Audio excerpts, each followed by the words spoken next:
बिस्मिल्लाहिर्रहमानिर्रहीम। आप ले जाएं इसको आगे में।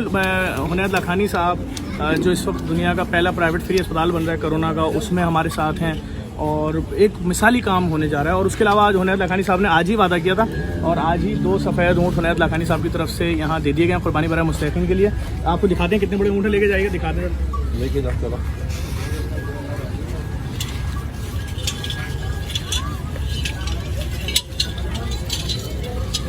आप देख सकते हैं इंतहाई खूबसूरत बड़े ऊँट। हुनैद भाई कैसा लग रहा है कि आपसे आज ही हमने 2 ऊँट ले लिए हैं और क्या समझते हैं ये सिलसिला क्या है, लोगों के घरों में घुस जाएगा? और बल्कि हमारी ख्वाहिश ये है कि अगर ये ऊँट वहीं कुर्बान किए जाएं जहाँ अस्पताल है तो ये और अच्छा एक तासुर जाए। ये दोनों ऊँट इंशाल्लाह हुजूर पाक सल्लल्लाहु अलैहि वसल्लम के नाम पे वहीं पे हुसैन लखानी हॉस्पिटल में इनके ज़बह करेंगे और तमाम के तमाम वहीं पे शाम को जिस तरह आपका सिस्टम है लोगों में बांट दिया जाएगा।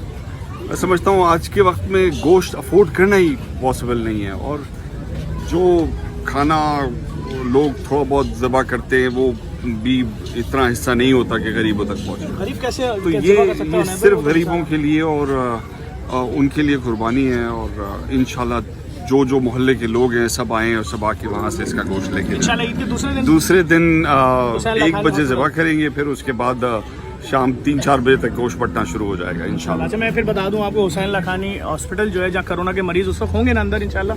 हमें तो बस देखें, हम इजाज़त का इंतजार कर रहे हैं खाली। सिंध हेल्थ केयर कमीशन की सब कुछ रेडी है, कोई मशीनरी ऐसी नहीं है। मैं ये भी चैलेंज कर सकता हूँ, बहुत सारे बड़े अस्पतालों में शायद वो मशीनें ना हो जो हमने यहाँ के लिए ली हैं, जैसे कि नेगेटिव प्रेशर प्लांट वगैरह। या तो इंशाल्लाह जिस तरह हुनैद लखानी साहब ने 2 ऊँट दिए, हम ये भी वहाँ ज़बह करेंगे। इसी तरह 1 ऊँट जेडीसी की जानिब से भी वहाँ जाएगा और एक हुनैद भाई आपका जो पालतू ऊँट है वो भी वहीं पर। तो इंशाल्लाह 4 से 5 ऊँटों की कुर्बानी हम वहाँ भी करेंगे ईद के दूसरे दिन, बाकी कुर्बानी यहाँ होगी। बहुत बहुत शुक्रिया सर आपका। इस वीडियो को लाजमी शेयर करें, मज़ीद जानवर दिखा दो पसी किस तरह से।